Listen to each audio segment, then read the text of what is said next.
Welcome to the People's Guild. Each week we explore the Splinterland universe with guests from all across the mythical land of Praetoria. Join us on our journey as we discuss the evolution of the game, the strategy, the lore, and the exciting path that lies ahead. To support the People's Guild, make sure you subscribe, rate, and review wherever you get your podcasts, and also check us out on PeakD, YouTube, and Twitter. Send your questions, suggestions, and epic battles in our comments through Twitter or email at thepeoplesguildspl@gmail.com. We'll feature the best in our episodes and maybe airdrop you some prizes. Thanks for tuning in and enjoy the show.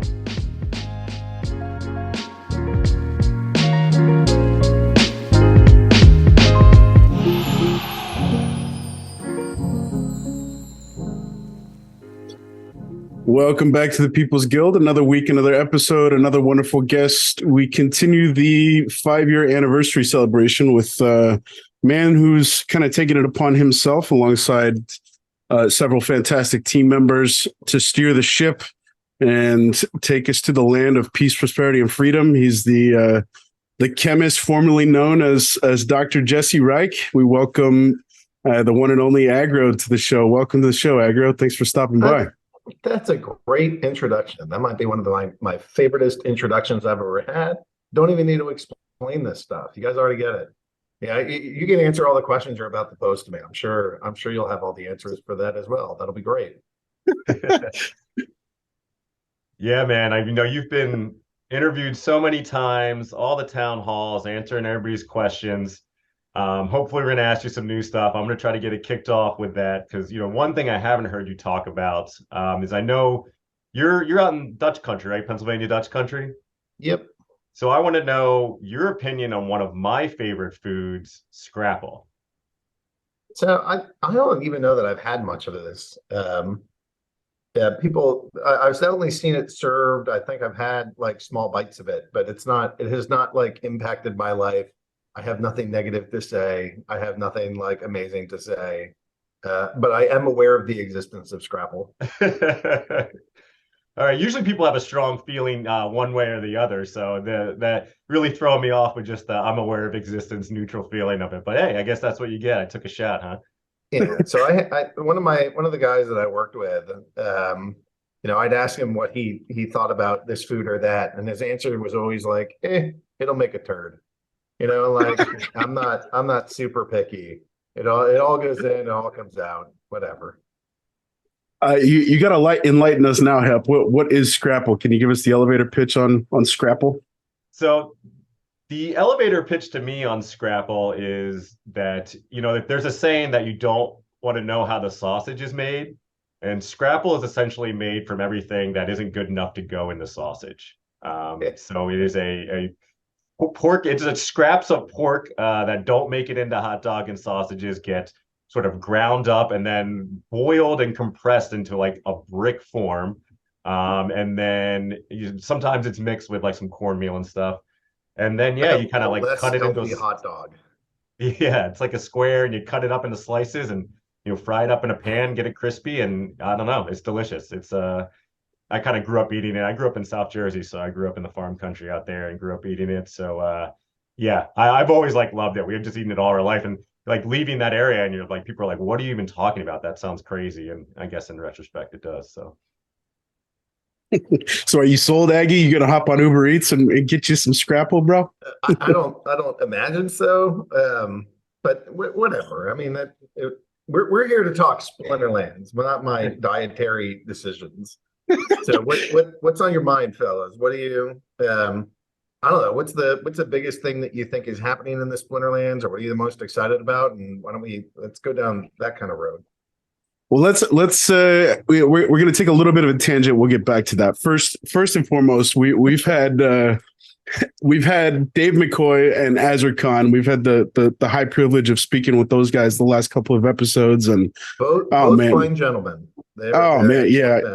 I couldn't agree more. We had absolute pleasure chatting with those guys, and geez, what a tour through Splinterlands and Hive history with those guys. So kind of in the same vein as some of those conversations and where it kind of navigated us to, we were really curious about the J6969 saga. Both of those guys, independent of one another, kind of highlighted that as, a very pivotal moment in the history of the game. And I believe it was Dave that kind of specifically called out that the sentiment that is kind of floating around the community at times throughout this extended bear market, it rings similar, perhaps with a little bit more of a dampened magnitude, but he definitely felt like some of that negativity was reminiscent of the J6969 stuff. And we've got a little bit of I'll say a decent picture of what that storyline looked like, but that's all through the grapevine, through the community. I'm curious if you're willing to talk about it, Aggie. I'd love to hear. Assuming I'm sure it's better now that it's in the rear view, but I'd love to kind of hear your story on one of these dark moments and potentially dark moments in Splinterlands history. I don't know how much to share. Mostly, like, I am glad that it's behind us, and don't really want to open a can of worms here by saying one thing or another about that particular person. I think the biggest thing is, separate from, so there were like two sets of behaviors. One set with the social side of things, and at one point he became very negative on Splinterlands. And that impacted the economic side of things, where he decided to sell an awful lot of Splinterlands assets. He's one of the biggest. At the time, he was one of, if not the biggest holder in the game, and he's not the first person to go rage quit the game, right? We've certainly had a number of them. Joronic is another who sold his giant stack of alpha gold foils. Maybe he's fine living without it, but he would probably be better off if he hadn't rage quit and sold them. Van Steem is another one that, he didn't quite rage quit, but he got caught up in some of that drama and he left. And, the Maverick channel in our Discord and the history of this game is filled with people that rage quit and leave. And that's, on the one hand, it's sad. On the other hand, it's like a phenomenal accomplishment that you can rage quit and leave, that the assets are yours, that you can trade them on the market, that you can sell these things. Depending on your time preference, you are often able to sell them at a gain, although it is definitely possible to be forced to sell them at a loss if you are, rage selling and rapidly relieving yourself of cards on the market. And the separating, I don't want to describe him too much, but his selling definitely created like some all-time lows in prices. I mean, he was like outdoing himself to get rid of all of these cards as quickly as he could. And there was a bunch of negativity, but like there were a bunch of people that were buying at all-time lows. So all of these things go in a cyclical manner. So when I think of them systematically rather than on an individual level. And then I get some flack for that. So I guess I'm going to start with the individual level. If you have purchased cards and you watch these assets decrease in value because of a bear market, that can be really frustrating. Like you want to own this game and you want to collect these cards and that's meaningful to you, but you get this like clutch in your heart of like, oh, I spent money and now the value of that's down. This is bad and I'm scared and I don't want to lose money and now I have to sell things so that I can pay for whatever this or that. And like the selling mentality often leads to more selling, and sometimes it even leads to a race for selling because you don't know where the bottom is and you don't want to be stuck there. And so it creates this negativity because as those kind of cycles happen, more and more people are getting frustrated. Basically, in Web3, when I think systematically, you have like, what level did I buy in at? And if the value is higher than that, I'm ecstatic, and if the value is lower than that, I'm salty. And so I really just think that a lot of this stuff comes down to, you know, how did my individual purchase and set of decisions work compared to, you know, my current financial circumstance, and that somehow leads directly to happiness or not. Um, and you know, we've lived. I don't think players and people in general like really appreciate just how difficult the financial circumstances are on a macro level right now. You know, like um, Jerome Powell pushing up the interest rate to 5.25%, doing that at the rate that he has. It's the fastest rise of interest rates like since the 1970s. And I think these are some of the highest interest rates we've had also since the 1970s. So the 70s were over 50 years ago. So these are in many ways some of the like harshest economic conditions over the fastest period for change that we've had them. And it seems like those are really taking a beating on things that are considered on-risk assets, which are like tech stocks and cryptos in general. And it's been brutal. So everybody's salty, and you know, some of them point at me, some of them point at other people in the community, but people are salty because, you know, basically you had people buy at this level, the economy went down, and now their things are worth this, and they're frustrated, they're angry. You know, it has been difficult. I kind of my analogy for the last little bit here has been like swimming in a riptide. I mean, if you grew up in South Jersey, that's, you know, where I learned to swim and ride waves and do all that. You get caught in a rip and you like take your head out of water and you're 50 feet off the shore. And it's not like you swam that way. The water literally rips you out that way. To some extent, this is how like waves form, is that they come crashing down and then that water sucks out. And so all the water underneath your feet drains way down. And like literally the water that might have been up to your chest or over your head is now down to your knees as it gets sucked back out and the next wave hits. So, and in very certain spots, it's not always consistent. The water levels can like go either moderately or very rapidly, where like you could suck a dog or suck a kid right out of the ocean into like hundreds of feet away from shore in a very short period of time. And that's what the economic conditions have felt like almost for the last 2 years. We had that big run up, and ever since that run up, the liquidity, the markets, the everything has been sucking out of this ecosystem. And if you know, my analogy is right, you know, there's going to be another wave, because this isn't like a one-time thing. Market forms and dies. You know, these things are often very cyclical. And the force of that riptide is usually going to be proportional to the force of the next big wave. So we had a exceptionally bad rip. I'm expecting an exceptionally wonderful wave. But in the meantime, you know, these things have not resolved. There's nothing that proves that, you know, the next big wave is coming. It isn't currently here. SBS is near an all-time low, and people are salty, and people are angry, and people are frustrated, and I think mostly they're just, it's hard because there's not like any one good place where you can think of to put your money, right? Like if treasuries aren't it, if bonds aren't safe, if banks are imploding, if crypto is going down, if cash is getting inflated every day, where the hell do you put anything to be safe? You know, is it defense stocks? Are we just gonna like have ourselves some permanent war and hope for that?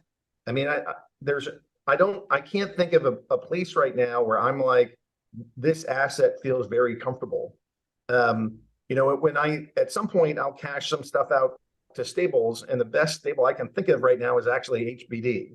So that would be my plan of like, I actually think high back dollar is a pretty good deal. But with that exception, I don't, and even that has a problem of like, if you're some like billionaire, you can't like buy enough HBD to be meaningful to you. So what do you do with it? Where do you park stuff? How do you have a safe middle class existence in the current market conditions that we have? And I think they're all screwy, and I think that makes it really hard for people to um, uh, just participate happily in this ecosystem. And some days I feel there was like some Will Ferrell meme of there's like fire everywhere around him. And it was one of the artists, like a NFT artist, was like, "Want to buy a JPEG?" So like the whole world is burning, and he's shouting in the middle of it, "Want to buy a JPEG?" I feel like that's a little bit of what we've been doing for the past 2 years. Of like, the world is collapsing. World War III seems at our doorstep. The economic conditions are as bad as possible, and I'm like, "Hey, want to buy cereal?"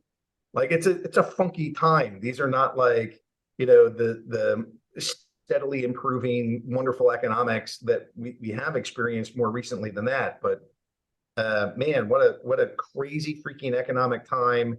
It has led to a giant riptide in the financials that we are playing and navigating. And I think it's led for a lot of salt. And that's similar to what we saw back with J69 of, he sold everything and there was tons of salt. But I would just say at the other end of this, if you talk to the guys that bought all the J69 stuff and you ask where are the best collections, where are the most valuable collections, it's the people that bought all of that came in, took the risk, bought when he was like burning the floor to the ground. And people purchased, they now have like the lowest cost base of anybody and some of the most valuable collections of anybody. And it's, some of those people made off like freaking bandits. So, is the same thing going to happen here? I don't know. I don't know what the future holds. I am personally bullish, but I don't have like a crystal ball. I think we're due for like the next giant run in June. I think this is the month where everything goes and shoots straight vertical for a while. But I don't run my company that way, and I don't run my business that way, or any of my other personal assets that way. That's just what I think. But I wait to see what's actually happening. So until it happens, I imagine people will be salty. But once the cycle kind of moves through, and you go from riptide lows to tidal wave highs, everybody's going to be ecstatic, and that's just this is sort of the nature of crypto. But this particular low, I do think, has been exceptionally long. I think we had a high in November of 2021, but like the first high was really in like April, and that November high almost feels like a little manipulative rather than like organic. So in some ways, I feel like we've been in a downtrend since April of 2021. I mean, we're in June of 2023, so it feels like it's more than 2 years that we've been in like a steady declining market. So I can understand why people are salty and frustrated, and to some people this is play money, and they don't care, and they're not paying their rent or their house, or they're throwing away cash and they don't give a shit. They just want the best cards because it's fun and it's a collection, and they have the cash to handle it. And for other people, if they are earning this to pay rent, but now it doesn't pay the rent, if they're doing these things because they're actually relying on the money, it's a scary, sad, frustrating time, and that can be debilitating, especially for some people that are in crypto. That that you've kind of seen some shit if you're already in crypto, right? Like this is not the path where like every happy person goes down. You like see some things that you don't like in the fiat world, probably because you've been through some hard times, and say you want an alternative. So you're hitting these people that have alternative lives and tough storylines and whatever, and you're hitting them with a 2-year long plus bear market, and you get salty. And all I can say is, if you really think everything's doomed, then you should probably be in the race to cash out. But if you can be steadfast, this thing is almost certainly cyclical, and at the other end of the cycle is some pretty high valuations at some pretty low base costs, and that's the joy, the growth, the happiness, the excitement of crypto. You just gotta have the stones to handle the lows and the self-control to handle the highs. Yeah, that's a great analogy. growing up thinking as a kid, what they always taught you about riptides, right, is don't fight it, don't panic, don't fight it. Don't try to swim against it, let it take you out, swim sideways. Then you'll eventually get out of the riptide and you'll be able to get back to shore, right? That's probably what you heard growing up as a kid Yep. too. Yep. Definitely spent plenty of time at the Jersey Shore. So yeah, is there any time where you guys really felt panicked? I mean, you're looking at not only, dips in your game, but facing lawsuits and things like that. Did you personally ever feel panicked, or were you ever always kind of this confident that, it's cyclical, we'll ride this out and we'll be in a better position moving forward? It's like a mix of both, right? Like I have a nearly unshakable faith that Splinterlands is destined for greatness. This game, this company, this people, this community is actually fairly remarkable. And I think it is difficult to duplicate. It is difficult to find anything like this out there. And what we offer is extraordinary. So at the high level, at like, almost the spiritual level, I have unshakable faith. On my daily level, yeah, of course I get freaked out about things, like Crypto Finally, who's on crypto Twitter, wrote something like, I was mentally prepared for one black swan. I was not mentally prepared for five. And that's roughly where I was, of like, okay, fine. So, Terra Luna clefs, okay. But now it's Three Arrows Capital, and now it's the FTX, and now it's what is it, BlockFi, and there's like a couple examples of these things that just like completely died, one after another, after another, after another. And the question is just, how bad can it get? It's like the Bart Simpson meme of, this is the worst day of my life, and Homer says, this is the worst day of your life so far. And it's just like there's always more to come. And so of course I get terrified. I had to fire half my staff, and that was a pretty low point for me, just like it was for them. I'm still employed, so I'm not looking for the majority of the sympathy there, but that is a hard thing to do to people that I care about, to say, I can thank you for your services, but I can no longer afford them. So there have been times that things feel pretty grim, but my inner guidance is telling me we are at the end of this, and we are really due for the next leg up, and that we are in a strong bull market. You look at like the news that the market shook off completely. Binance and Binance US and Coinbase got sued by the SEC and a whole bunch of states along with it. And we dipped $1,500 and recovered within 24 hours. Like that. That's not the kind of thing that happens in a bear market. That's the kind of thing that happens in a bull market. So I think that there's tons of buying pressure that's about to be released into this ecosystem and economy. I think it'll impact everything in Splinterlands. I think it'll impact Bitcoin, all the altcoins. I think this is actually going to be a full-blown alt season. So that's my faith. But I don't run the business on faith. That's not sustainable. So we have to try to be as conservative as possible. That's the reason why we've been around. We don't short at the lows. We don't long at the highs. We don't do crazy financial gains. We just try to like keep our business alive by not doing stupid things, by steering clear of the scams, by trying to make the best decisions that we can in a very tricky environment. And thus far we've survived, and I hope we'll continue to survive. And if I'm right, and the ecosystem starts like exploding higher, then we can make some different decisions that are more fun and try to get more people in faster and do all these other things. But the mode for the last 2.5 years or so has been just survive this. And now I'm hoping that our economic fortunes will change to be like, all right, take advantage of the moment to expand the base as big as we can. And it's sort of one day you're drinking from the fire hose, and the next you're financially asphyxiated. And it's going back and forth between those extremes and just doing our best to manage that. So, Aggie, so and you've talked to. Oh, go ahead, within man. that, I do get terrified. But I try not to, just like I try not to run the business on my hopes, I try not to run the business on my terrors. Like whatever is happening to me personally and emotionally, that's not the way that I'm trying to drive this. I try to look at numbers and try to make sure that, like, can we survive this bear market? How long do we have? How long do I think it's likely that before the bull is here? If I'm wrong, what are the cases? If I'm wrong, if I'm wrong because it goes down, what do we do? And if it's wrong because it goes sky high, what do we do?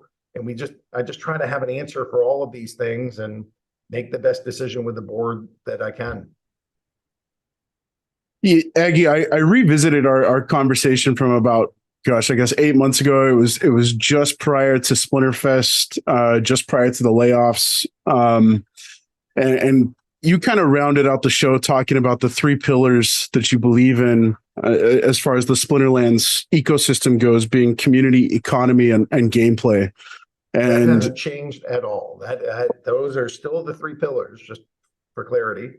well, I heard you call those out again at the town hall just a couple of days ago, which is why I jotted this down as something to talk about. I came in February 2022, and since then we have had such, it's night and day of a different economic game than it was 16, 17 months ago. The community, I feel like for the most part, depending on where you are, which guild you're in, how much you participate in, certain discords, the community has remained true. And for them, there's going to be salt, like we just talked about. It's a tough time to remain sunshine and unicorns, but the gameplay stuff is something that you talked about as being a little bit further down the line and kind of next on the in the pecking order of things to start ticking off. Before we get there, and assuming that we do, your hunch is correct, and we do see this big influx of cash coming back into crypto, I would assume that would equate to a big volume of new players coming into the game or new accounts and all of that sort of stuff. Are we better positioned as an ecosystem now versus whenever the last run up was August, September 2021 to support and handle that sort of run up?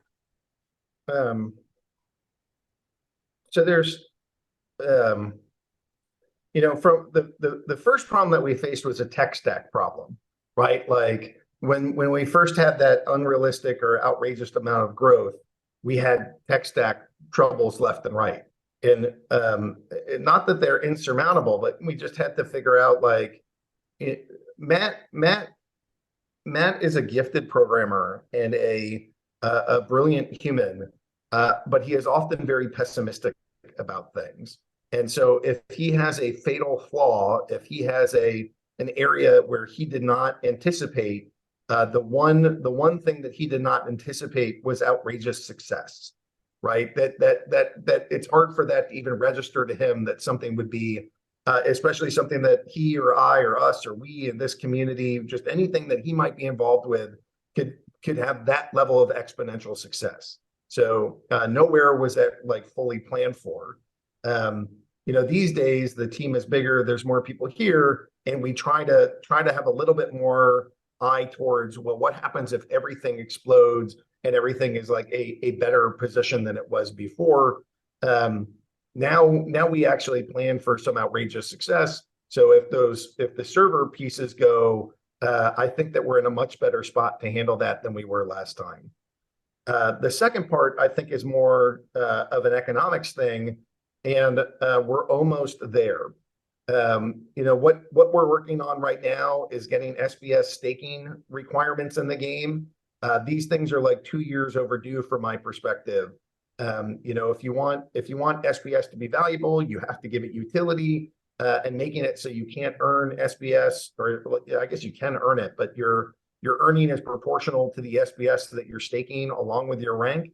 That to me is perfect, because it puts a lot more utility to SBS, and that means that I think players are going to be fighting for this harder, and that's what we want as a starting point.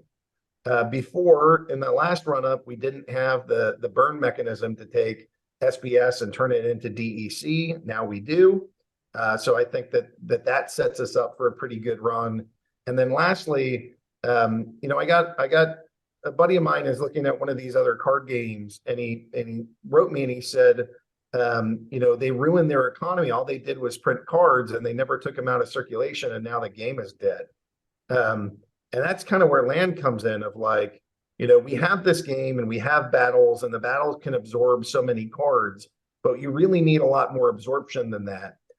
Especially if we want to continue, providing lots of rewards to players, you need a place to put them all, and that's what land is.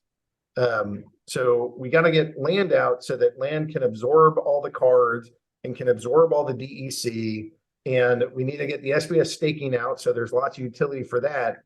And I think those kind of things are gonna help our economy drastically. And then the last piece is sort of like, not last piece, but the two other pieces are fun and new user experience. The problem with the new user experience right now is that a lot of what we need to do revolves around battles, and the battles are still in the old, on like the first system, and we got to do like the battles upgrade to VNext, and it's a giant chunk of software. This is not like just a little piece of code here and there. It's basically a translation project of like taking War and Peace and bringing it into like Aramaic. It's that kind of language. It's that size and scale. So that's a lot of work, and it's going to take us months to do, and we're starting it now. But once that's done, then we can start doing new tutorials and new things for the new player experience, because it will be in the modern language, be in the modern system, and we won't have to recode these things all the time. So it's still months out, that we got to do all the battle changes, and then after the battle changes, we have to build the tutorial builder, and then after we've built the tutorial builder, now we can start cranking out tutorials. So there's a lot of steps. There's a bunch of steps that get there. We have a roadmap, we have a plan. I think that'll make it better. And we have all these things that we're trying to do along the way for like, if we're going to require SBS to be staked, we want to make it so that you can delegate it, and we want to make sure that you can rent it. And we want systems in place that make it easy to do through the in-game experience, and then more advanced things that might live on third-party markets. So we're trying to run the balance of figuring out what is not just the minimum viable product, but the minimum desirable product, and making sure that all the core pieces that a player needs to do can all be done through the game. And if you want more advanced features, you can maybe do that through third-party markets. And that's kind of the balance that we want to run, because I don't want my team spending all their time doing market stuff. There's lots of other people that can do that. But I do want my team building things that are functional. So this is the balance that we're trying to manage here. So overall, I think we have a good plan in place. I think it takes care of the community. We're looking at ways to go enhance communication between people. We're looking at the economy, making sure that the DEC staking and the SBS staking and getting your card staked on land, all of that is due to go live, I think, in this current age, which ends in August. So we have like 2 months to really get all the economic pieces in place that we want. And then for gameplay, again, once the battles are sort of rearranged and done, now it's easier for us to go build new types of battle simulations or formats or whatever you want to call it. Weirdbeard's really keen on getting an arena format in, where you're playing 10 battles, and if you win all 10, your reward structure is different than if you only win 2 or 3 or whatever. It's very Hearthstone-like in that regard. It's a draft mode, so you get kind of random cards that you're picking from. So it's a little bit more of like player skill versus player skill, rather than just what is your current deck quality look like. So I think there's some elements of that players are excited about. We're going to try to meet them there and provide that experience, and We'll see how that gameplay mode goes. And that's what'll be here. I can safely say that'll be here by the end of the year. Hopefully it's here before, winter starts in earnest. So, so that's the whole game plan, and it's built around what do we need for the community? What do we need for the economy? What do we need for gameplay? And tell me about the tech stack to make sure that the whole thing is operating. So these are the things I talked about 8 months ago. These are the things that I'll be talking about for the next couple of years. That's all part of this. Yeah, you had mentioned that SBS renting and those things around the SBS staking requirement, having to get those done. Will SBS be renting? Is that going to be in conjunction with the staking requirement? Is the staking requirement going to come first and then the rentals and delegations and things like that come afterwards? Delegation's already here. We're currently working on getting the two of those things are happening more or less simultaneously. Getting the rental system working and getting the SBS delegation system working, that's like happening now, where that's literally live with the developers, and some of that's still with the creative team too. But that's like we're in the implementation phase of that. Land is still getting worked on. So, remember we have lots of devs and a whole bunch of creatives. So we're not like, here's the one thing that we're working on. That is one thing that we're working on. Another thing that we're working on is Land 1.5. So, continuing to try to get back end pieces done for that. Transfer screens, you're going to earn grain, but now you also have to transfer the grain. What does that look like? Not just keeping track of the balances on the back end, but what's the user interface to go move things back and forth on the front end? You want to go place certain monsters in certain plots. What does that look like? You want to manage, there's just like lots of design pieces, lots of things to code. And that's all progressing now in the current age. We have one enhancement team. The enhancement team is working on multiple projects simultaneously. The creative team is trying to stay ahead of the devs. The design team is trying to stay ahead of the creatives. And that's how this ship is built and designed, and we're getting more and more comfortable with that as we move forward. Aggie, you mentioned SPS staking, and I don't think I'm pretty sure everybody saw the writing on the wall. What the immediate knee-jerk reaction of the community was. Everybody was pretty pissed, and oh my god, those numbers are too high, and yada yada. It feels like things have calmed down a little bit, and folks are starting to see.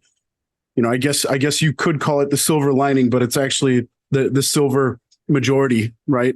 Are you expecting SPS staking to be the major catalyst that SPS needs to drive value, that in conjunction with land is? Yeah, I mean, I don't think there's one thing we can do. First off, again, going back to that like swimming analogy, it's not like you can just kick faster and beat the riptide, right? Like you have to be in one hell of a speedboat if you want to go like push past the rip. So we are a small vessel in a big ocean, and macro cyclic things impact us oftentimes more strongly than the things we can control. From the things that we can control, we are targeting lots of different parts of this ecosystem simultaneously, and I don't think that there's one silver bullet. This is a very tricky balance to figure out, and it gets tricky in part because you get in the market highs. There's not enough cards. There's nobody has enough of anything. Everybody's buying everything through the nose. Prices are high, and that leads to one set of circumstances. At market lows, everybody's selling, and you have all of this kind of like extra supply. You have extra DEC, you have extra SBS, you have extra cards. That leads to its own kind of I think of it as the overhang. So we got to like chew through a bunch of that in order to kind of get through it. But I don't think that there's one silver bullet. I don't think that there's one thing that we can do that will solve all of our problems. I think that there are things that we can do that would exacerbate all of our problems, but I don't think that there's one magic fix. And I think it's just continually increasing the utility of cards, increasing the utility of SPS, adding more fun to the game through more game modes, through different games entirely. bringing in new players, and there's not silver bullets for those. There are long, grindy, difficult, challenging ways, partnerships that have to be made, players that need to be brought in, game modes that have to be designed, implemented, put out there, supported. And it's, this business, if we do end up being an overnight success, it'll be an overnight success 5 years in the making. I don't think that this will be a story of we did one thing and suddenly everything was 1,000 times better. We just need to survive the bear, build the best game that we can, build the best pieces that we can, make it as fun as possible, tweak the economy to the ways that we think. What are the behaviors that the players should be exhibiting, which is, collecting cards, collecting SPS, spending vouchers. How do we get there an inch closer to the ideal?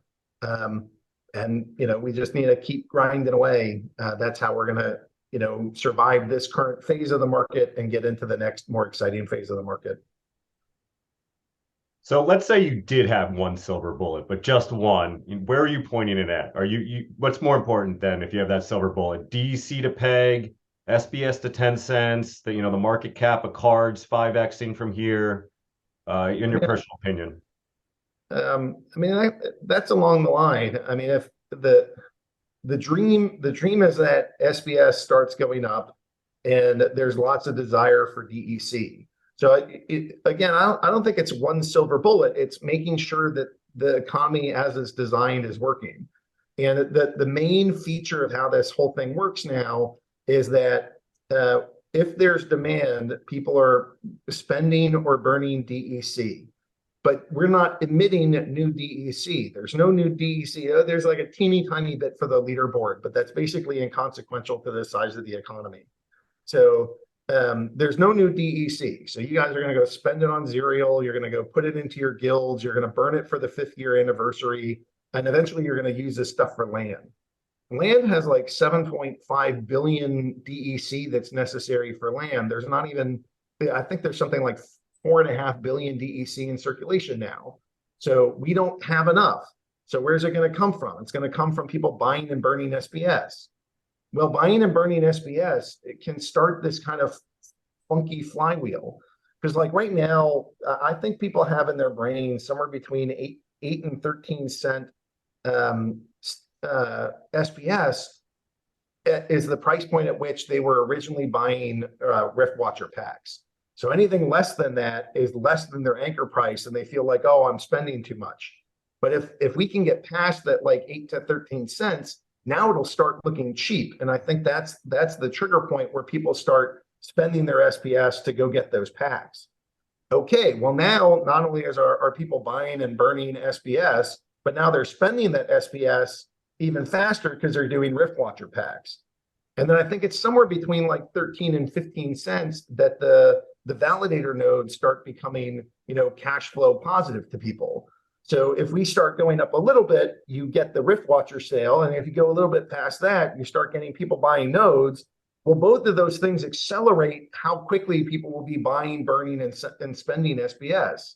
And so this is what we mean by the whole flywheel, that if we design this right, there's a lot of demand, and that demand drives values in the game. And I getting SPS to peg is a giant piece of that, and having an actual stable coin that isn't backed by US dollars or something, but just by product and demand would be amazing. Not just an accomplishment for the game, but for like literally all of crypto. Building a product-backed stable coin would be kind of a coup. So there's not one bullet. It's like we've built this, we have this machine, we are turning the crank, we are trying to get rid of the excess inventory, excess SPS, excess DEC to like prime the pump so that by the time that we get to any kind of better market conditions or demand starts going up because land is here, that's what I think will happen. And SPS staking, I'm hopeful. SPS staking, SPS delegation, SPS rental, and land are all due to be input in this current age. Should go live. The end of the age, I think, is August 2nd. So should all be live by then. So we're talking 8 weeks. Once you get it in, you flip the switch, it starts churning through assets, and we'll see how long it takes to fully ramp up. And if the universe is with us, it'll happen with a little tailwind at our back. Maybe we'll get a pause for the rate hikes. Who knows what other mayhem we're going to see in the coming weeks or months. You could see, there's like calls for the president's impeachment. There's all kinds of like weird financial things that are happening now. CBDCs are around the corner. You have Gensler going after everybody. Maybe that effort wins, maybe that effort fails, but there are some large macro cyclic things that are currently in play, and we'll see how they play out. My current gut feeling is that they will be very beneficial to all of crypto, including altcoins, but I don't act on those things until I get there. That's not financial advice. It's just that's my personal experience with this. And in my professional experience, I don't go off of gut feelings. I go off of numbers, and we'll see how the numbers pan out, and we'll go from there. Brilliant. Aggie, you just talked about DEC and this excess. I think you called out a number of 10% being burned thus far through the burning. What a way to celebrate 5 years, man. I'm so proud of the community for burning as much as we have. I keep waiting for that number to tick above the 500 million mark. We're just about there. What a success. But I want to zoom out with you real quick, Aggie, and kind of look at Splinterlands in the realm of Web3. We've heard you talk about Arcade Colony. We got Tower Defense coming along. We got GLG coming down the pipeline. We've got Chibi Dinos was a recent partnership. And I keep going back in my mind to, you made the analogy, I forget when it was, sometime back, of kind of Splinterlands as a service being the old school arcade that you walk into with a slew of games that you can play, participate, cash out for cool rewards, that sort of stuff. Are we making strides in you've alluded to this, but I want to hear you clarify and elaborate if you could.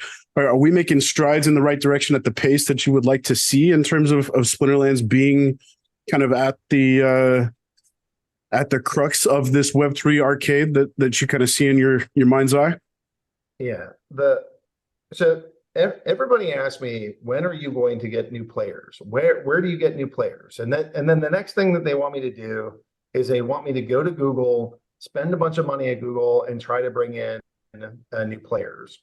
And when you do that, you have to look at what is the cost of a player versus what's their lifetime value. How long is it going to take us to recoup that money? And it can be an expensive and time-consuming proposal to try to get new players into this ecosystem. And one of the things that's crazy about Web3 is that it allows for different business models. So one example of this that I think is pretty good is we work with the Wax ecosystem, right? And when we paid Atomic Hub initially to go host a specific area for Splinterlands, and now all of our assets trade on Wax. But I don't remember exactly what we paid them, but we have gotten 10, 20, or 30 times more back than what we paid them. And it didn't happen in one day. It happened over all these microtransactions, and we take these small fees. And if you look at like the affiliate system, people that are coming from the Wax bridge and ecosystem into the game, we can track that. And so we initially paid, we get ongoing revenue, and we get ongoing players. It is not often that you can get paid to market and get paid to get new players. That is weird. That is rare, but that's how Web3 works.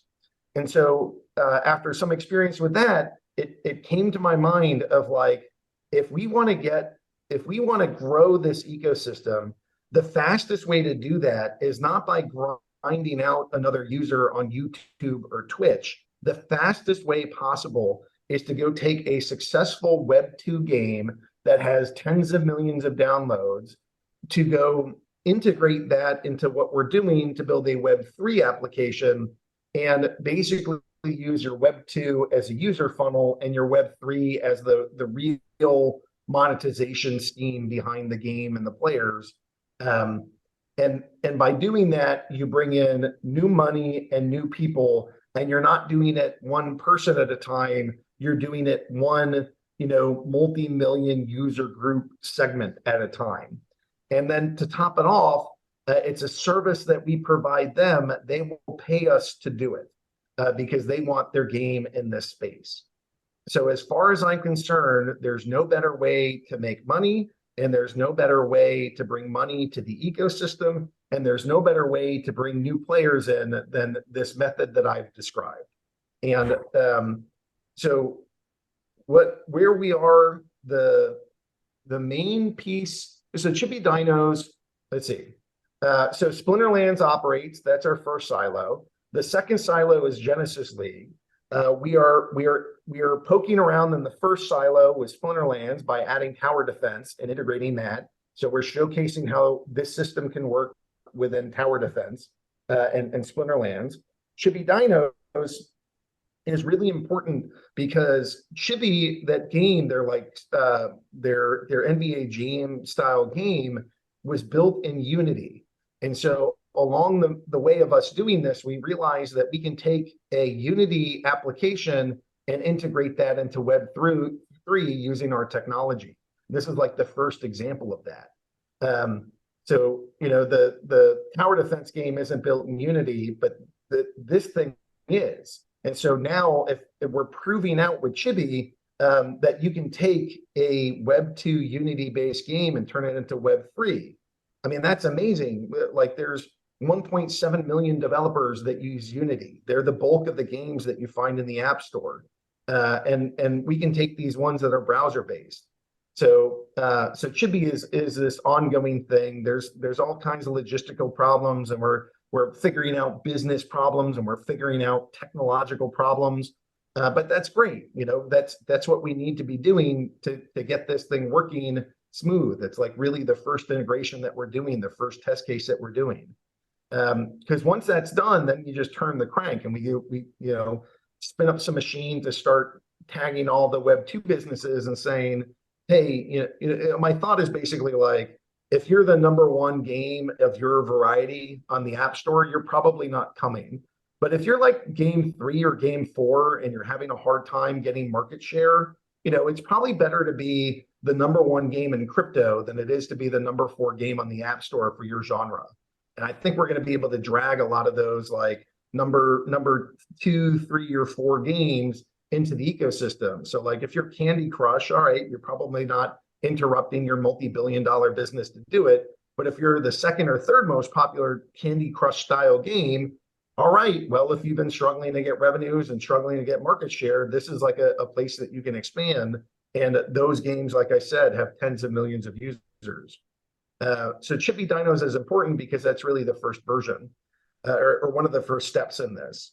We're waiting for the goals game to go live. So we try not to work on too many things all at the same time. We try to stay focused. So the big one is to go get the game live. Maybe that's at the end of June. Maybe that's sometime in July. It's a little bit tough to know exactly when that's going to start, but we're getting there. And then after that, we can that would be the time that we'd look to go spin up Arcade Colony and say, Chibi Dinos is fun, and this is great if you're a sports game, but where would you go if you're not a sports game? You can't go to Splinterlands because it's not like we're going to go take some space game and import it into Splinterlands. You can't take your space fighting game or like a Street Fighter kind of thing and take that to the sports thing. So you need like an arcade. And so that's what Arcade Colony is for. And also, when we built Splinterlands, we didn't build it with the idea that we would have additional reward pools and bring in all these extra games. And we just had this one game, this one way that we thought we would do things. And so there's not like a reward pool built in. We built the reward pool in for Genesis League, and we'll build one in for Arcade Colony. And that way, those things have places that we can do rewards without like completely rewriting the white paper. which is kind of a no-no in this space. So that's some of the plan, that's some of the stuff, and that's where we're going. Does that answer the question? Do you feel like you can see how that can? The main thing I want you and your audience to walk away from is, I as a user want incredible, insane growth in this ecosystem. I think it'll benefit me financially and be more fun. And my answer to that is, let's go bring games that have millions of users in here one at a time. And so rather than drag in one user at a time, you're dragging in one user group at a time that has millions of people within it. And that's how we have nice things. Yeah, I think that's great. I think maybe you probably haven't been accused of this too much, but the interfacing with the Unity game system, I think, is kind of being undersold. I've played, maybe people just don't appreciate it and don't understand it. I played a lot of random games on mobile, on web browser, a lot of them Unity based. I mean, Pokemon Go was built on Unity. I was looking at the Unity website last night. Ben and I were, before, going do some prep for this episode. And, they had a number up there that says they have 5 billion monthly downloads of Unity built apps from different app stores. So, it is a huge, I think, it's probably the biggest that I'm aware of. The Unreal Engine also is very large as well, but that is just a huge market for random people to come in and check stuff out. And that's kind of what I do with Unity games that are browser based. If I want to, let me just go find a random new game to play for a little bit. And sometimes the games are really good and fun and you play them for a little while, and sometimes they're garbage and you play them for 5 minutes. But I think it's kind of people who are curious about games in that sense, that could be a big attraction to them in the Web3 space. Yep. And Splinterlands is a very complicated game, and it's unfamiliar to nearly everybody. Nobody sits down, Matt and I included, and know how to sit down and play this game, right? And so if you consider something like blackjack, where nearly anybody in the world could go sit down and already knows how to play blackjack, the amount of work that you have to do to go get a user onboarded here is drastically higher. You can think of a kart racing game, like a Mario Kart kind of thing. That would be a lot easier for people to know. You could do a Street Fighter, and everybody grew up playing Street Fighter, so you know how to play those games. You might not know the exact combination of buttons to go make your person do the spinning back fist, but if you hit the right combos, that something like that's possible. So that's what I think we have to do, is get a broad arrangement of games that, I'm glad that we have Splinterlands and it's at this hard end of difficulty. If we didn't have it, I would want that. But since that's our starting point, now what I want is some super casual things that anybody can get into very easily. And hopefully by offering this mix of games, some of which we build and some of which we bring in from Web 2 world, we're able to, it's basically like, come into our arcade and you're like, you only have one video game here and it's Splinterlands and it's super complicated. Okay, that might not be the world's best arcade that anybody's made, but now, come back in a couple of years and now it's this giant sprawling, video game arcade, like a Dave and Buster's kind of thing. And you walk in and you're like, there's 60 different video games, all of which are offering different prizes. When I go to cash out, one, I could opt in to go buy a car now, or I could go and stake money into all these different video game projects that I'm also interested in. So it's it's the joke of, can I interest you in everything all of the time? But it's basically all the different types of entertainment that you might like. Do you want to own a spaceship in this spaceship game? Do you want to go own a racer in this racing game? Do you want to own a fighter in this fighting game? And all those different things can entertain you, help you earn, maybe have asset appreciation over time, give you governance and control and participate in this community and, build and learn about Web3 as you're going. I think it's I don't know. That's the long-term vision, is build a sweet, fun digital arcade where there's all kinds of entertainment and lots of ways to engage. Oh man, you asked to open the episode, Aggie. What I'm most excited about? You just nailed it on the head, bro. It's a beautiful vision, man. I hope it comes to fruition and yeah, exciting stuff. Well, we want to be cognizant of your time, Abby. No, Aggie, no, we booked you for an hour. Get you out of here after one more quick question. Do you, how often do you hop into ranked or tourneys or brawls? Are you a player? I pop in and embarrass myself every once in a while. No, I really like the economic part of this game. I like the collecting. I like the renting. I like min-maxing, those kinds of things. I'm very excited about land. So I have spent less of my time battling these days, and I like the economic portion. That's my kind of fun, and I have to, I only have so much time that I can do. I spend very little time playing video games these days, and do a lot more of real life video game company simulator. It just happens to be real life, but I don't know. Maybe if all these things go sky high and I can breathe a little bit more, then maybe I'll make some more time for myself. But until then, it's around the clock working on Splinterlands stuff. All right. Just want to say thank you for taking the time to hop on with us. Always appreciate your perspective, and a massive congratulations from us. And here's to another 5 years, bro. Rock on. We'll be here. We're going to keep building. Thanks to you. Thanks to the community. I know there's been salt. Just hang in. It's somewhere over the rainbow. The cycle will end. This too shall pass. Something else amazing is coming. And, the people that hang out and survive it and don't get shaken out, they'll be rewarded. So hang in there, folks. Talk to you soon, and thanks for having me. Thanks for listening. You have been listening to The People's Guild.